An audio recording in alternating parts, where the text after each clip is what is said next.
2025 সালের সেপ্টেম্বরে নেপালের কর্তৃপক্ষ একযোগে 26টি সামাজিক যোগাযোগ মাধ্যম বন্ধ করে দেয়, যেমন ফেসবুক, টিকটক, ইনস্টাগ্রাম, এক্স এবং অন্যান্য। এর ফলে সারা দেশে প্রতিবাদ শুরু হয়। তরুণরা কাঠমান্ডু ও অন্যান্য বড় শহরের রাস্তায় নেমে আসে। পুলিশ গ্যাস ও লাঠিচার্জ করে জনতাকে ছত্রভঙ্গ করে সংঘর্ষ হয়তে ডজনখানেক নিহত এবং শত শত আহত হয়। কয়েকদিন পর প্রধানমন্ত্রী পদত্যাগ করেন, সংসদ ভেঙে দেওয়া হয় এবং সামাজিক যোগাযোগ মাধ্যমে প্রবেশাধিকার পুনরুদ্ধার করা হয়। সাবেক বিচারপতি সুশীলা কার্কি অন্তর্বর্তীকালীন প্রধান হন। মার্চ মাসে প্রথম নির্বাচন অনুষ্ঠিত হওয়ার কথা। নেপালের জন্য এটি একটি বিরল ঘটনা, যেখানে জনগণ নিজেই সরকারকে পদত্যাগে বাধ্য করেছে।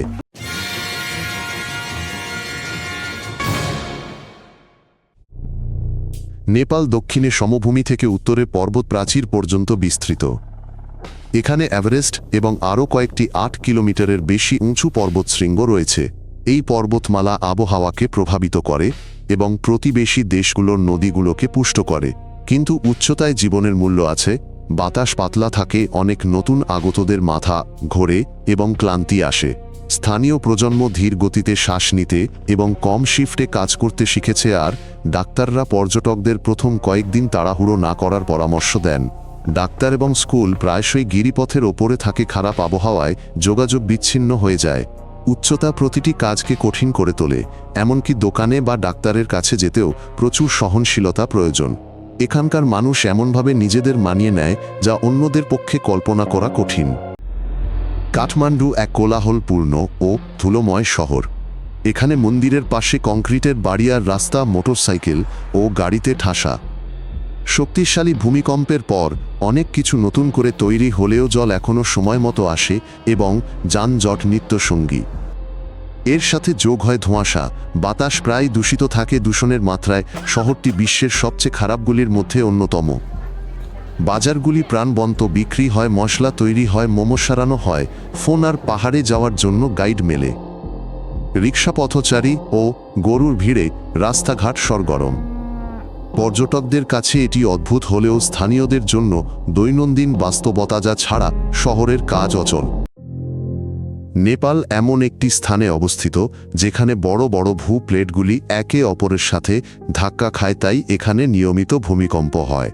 2015 সালে একটি ভূমিকম্পে প্রায় 9000 মানুষ মারা গিয়েছিল এবং হাজার হাজার বাড়ি ধ্বংস হয়েছিল। তারপর থেকে স্কুলগুলোতে সরিয়ে নেওয়ার মহড়া চালানো হয়, আর নতুন বাড়িগুলো আরও হালকা ও মজবুত করে তৈরি করা হয়। মানুষ জল ও খাবার মজুত রাখে, কারণ তারা জানে যে এক না একদিন আবার ভূমিকম্প হবে। পাহাড়ের হিমবাহগুলো আগের চেয়ে দ্রুত গলে যাচ্ছে, বরফ পড়ছে আরও উঁচুতে এবং নদীগুলো কম নির্ভরযোগ্য হয়ে উঠছে। এটা ইতিমধ্যেই দৃশ্যমান। রাখালরা তাদের চারণভূমি হারাচ্ছে, গ্রামগুলো জলকষ্টের সম্মুখীন হচ্ছে এবং গাইডরা তাদের ট্রেকিংয়ের মরশুম কমাতে বাধ্য হচ্ছেন। গ্রীষ্মকালে বর্ষার বৃষ্টি আসে, যা পথগুলোকে জলস্রোতে পরিণত করে এবং সেতুগুলো ভাসিয়ে নিয়ে যায়। শীতে ঠান্ডা ও শুষ্ক থাকে এবং মানুষকে জ্বালানি ও কাঠ সাশ্রয় করতে হয়। জলবায়ু ক্রমশ আরও অপ্রত্যাশিত হয়ে উঠছে। যখন হিমবাহ গলে যায়, পাহাড়ে নতুন হ্রদ তৈরি হয়। প্রাকৃতিক পাথর ও মাটির বাঁধ সেগুলোকে ধরে রাখে। যদি এমন বাঁধ ভেঙে যায়, তাহলে জল ও কাদার এক স্রোত নিচে নেমে আসে, যা সেতুক্ষেত এবং বাড়িঘর ভাসিয়ে নিয়ে যায়। এই ধরনের বিপর্যয় আগেও ঘটেছে। এখন হ্রদগুলোর উপর নজর রাখা হয়, নিষ্কাশন খাল তৈরি করা হয় এবং সেন্সর বসানো হয়। বাসিন্দারা জানে প্রতি গ্রীষ্মে হঠাৎ বিপদ আসতে পারে। এভারেস্ট নেপালের জন্য আয় নিয়ে আসে, কিন্তু বড় সমস্যাও তৈরি করে। মৌসুমে চূড়ার দিকে লম্বা লাইন পড়ে যায়, ক্যাম্পগুলো উপচে পড়ে আর পর্যটকদের সাথে থেকে যায় টন টন আবর্জনা, অক্সিজেনের সিলিন্ডার, তাঁবু ও প্যাকেজিং। প্রতি বছর কর্তৃপক্ষ ও স্বেচ্ছাসেবীরা পরিচ্ছন্নতা অভিযান চালায়, বহু টন আবর্জনা নিচে নামিয়ে আনে। কিন্তু মূল বোঝা পড়ে শেরপা ও কুলি শ্রমিকদের উপর, যারা খাবার, গ্যাস ও সরঞ্জাম বয়ে নিয়ে যায় এমন জায়গায় যেখানে যন্ত্রপাতি কাজ করে না। তাদের কাজ কঠিন ও বিপজ্জনক, কখনো কখনো এতে কিশোরদেরও যুক্ত করা হয়।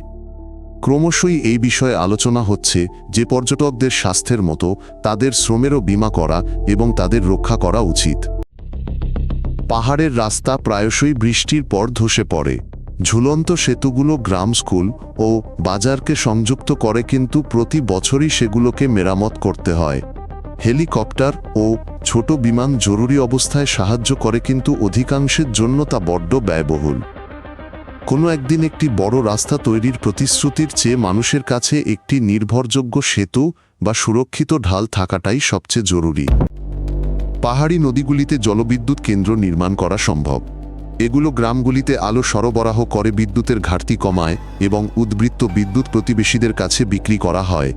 তবে এ ধরনের প্রকল্পে ভূমিধস, পাহাড়ি হ্রদের বাঁধ ভেঙে যাওয়া এবং জল নিয়ে বিতর্কের মতো ঝুঁকিও থাকে। যদি স্থানীয়দের মতামতকে গুরুত্ব দেওয়া হয় এবং দীর্ঘমেয়াদী পরিকল্পনা করে কাজ করা হয়, তাহলে জলবিদ্যুৎ কেবল বিদ্যুৎ নয়, কর্মসংস্থান ও রাস্তাও তৈরি করতে পারে। তবে তাড়াহুড়ো করলে মানুষ ও অর্থ উভয় হারানোর ঝুঁকি থাকে। নেপালে হিন্দু ও বৌদ্ধ ধর্ম অঙ্গাঙ্গিভাবে জড়িত। মানুষ মন্দিরে প্রদীপ জ্বালায় ও দরজায় আলপনা আঁকে।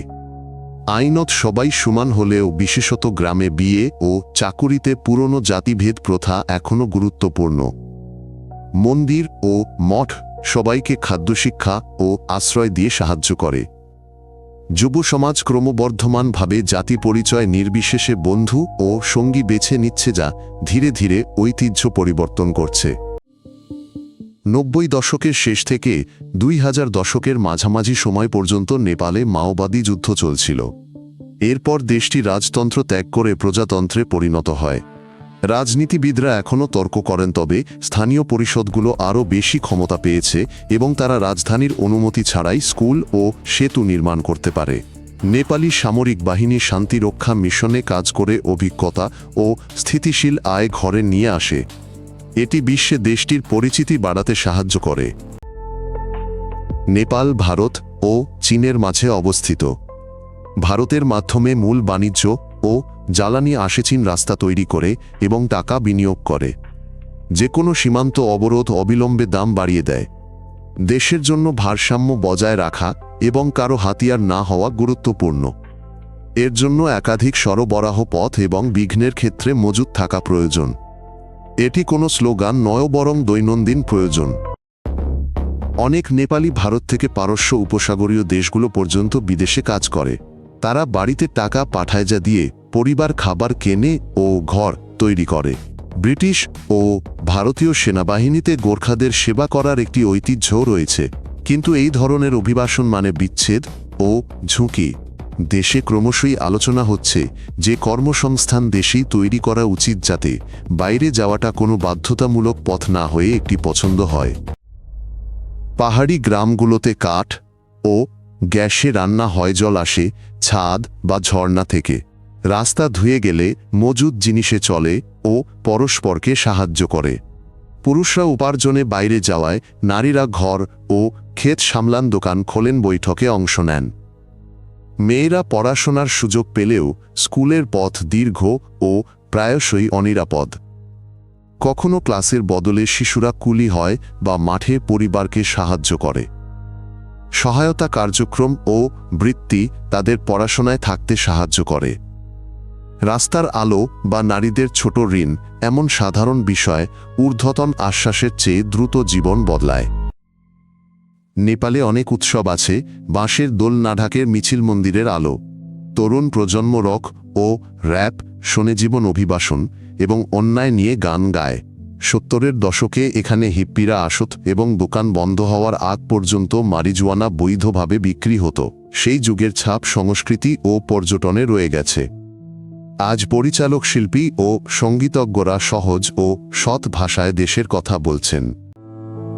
নেপাল তার ঝুঁকিগুলো সম্পর্কে অবগত: ভূমিকম্প, ভূমিধ্বসে যাওয়া বরফ এবং প্রতিবেশীদের উপর নির্ভরশীলতা।